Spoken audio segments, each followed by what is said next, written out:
اگر آپ ہمارے چینل کو سبسکرائب نہیں کیے ہیں تو برائے مہربانی سبسکرائب کر لیں۔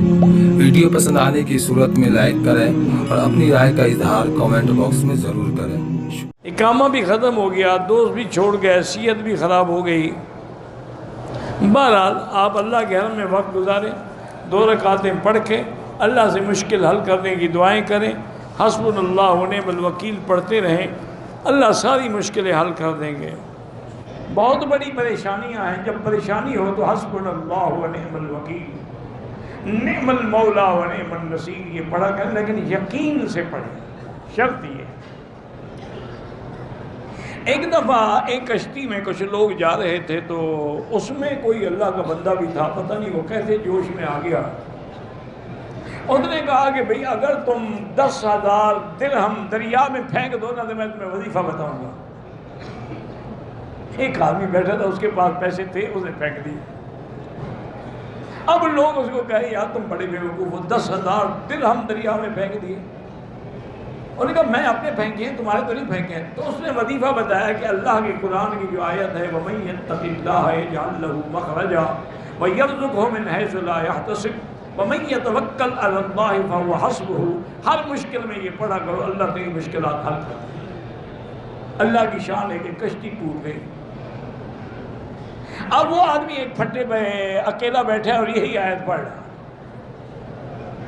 کشتی کنارے لگ گئی، وہ بچ گیا، وہاں سے چل پڑا کہ میں کوئی راستہ ڈھونڈوں۔ تھوڑی دور گیا، دیکھا کہ عظیم شان محل ہے، وہ حیران ہو گیا کہ بھئی یہ دریا کے کنارے پر اتنا بڑا محل پتہ نہیں کیسا، لیکن وہ چونکہ مجبور تھا، بھوکا بھی تھا، وہ محل کے اندر گیا تو وہاں ایک لڑکی تھی، وہ اتنی خوبصورت جیسے کوئی شہزادی ہو۔ وہ دیکھ کے حیران ہو گئی، انہوں نے کہا تم کون ہو؟ اس نے کہا میں تو خود بھٹکا ہوا آدمی ہوں، ایسی کشتی ٹوٹ گئی، ایسے میں بچ گیا، گھر دیکھا تو میں پانی پینے کے لیے کھانا کھانے کے لیے آ گیا۔ اور نے کہا دیکھو بات سنو، میں واقعتاً ایک بہت بڑے امیر آدمی کی بیٹی ہوں، مجھے ایک شیطان جن نے وہاں سے اٹھا کے یہاں رکھا ہوا ہے اور میں اس کے قبضے میں ہوں۔ میرے ساتھ وہ جماع تو نہیں کرتا لیکن باقی سب کچھ کرتا ہے، اور یہ محل بھی اس کا ہے، اور یہ موتی جواہرات جو دیکھ رہے ہیں یہ بھی سب اس کے، اور ابھی وہ آنے والا ہے، اس کے آنے سے پہلے تم نکل جاؤ ورنہ تمہیں مار ڈالے گا۔ وہ کہتی ہیں کہ ہم ابھی ایسی باتیں کر رہے تھے کہ اندھیرا ہو گیا محل میں، اور کہا دیکھو بدبخت شیطان آ گیا ہے، تم اب بھی بھاگ جاؤ۔ اتنی دیر میں شیطان ظاہر ہو گیا، اس نے کہا اچھا تم میرے محل میں میری اجازت کے بغیر اندر آئے ہو۔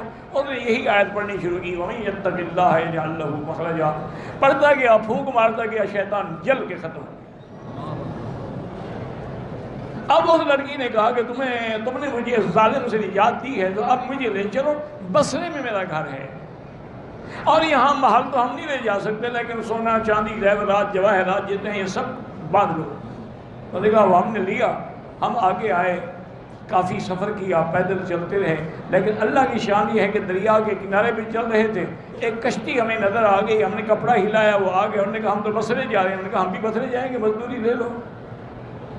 انہوں نے ہمیں بصرے پہنچا دیا۔ لڑکی کے والدین دیکھ کے بیچارے خوش بھی ہو گئے، حیران بھی ہو گئے۔ انہوں نے جب سارا واقعہ سنا تو نے کہا دیکھو بیٹا ہمیں تمہارے نیک ہونے پہ کوئی شبہ نہیں، کیوں اگر تم برے ہوتے تو کیوں لے آتے ہمارے گھر میں لڑکی کو، لیکن آخر اتنی دیر تک ہماری لڑکی کے ساتھ تم تنہا تو رہے ہو، لہذا بہتری ہم تمہارا نکاح کر دیں۔ اس کے نکاح ہو گیا، وہ جناب شاہی محلوں کا مالک بن گیا۔ انہوں نے کہا 10,000 درہم بہتر تھا یا وظیفہ بہتر ہے؟ لیکن شرط یہی ہے کہ یقین ہو۔ ہم پڑھتے ہیں یقین نہیں ہوتا ہے، ہم قرآن پڑھتے ہیں یقین نہیں ہوتا، وظیفہ پڑھتے ہیں یقین نہیں ہوتا۔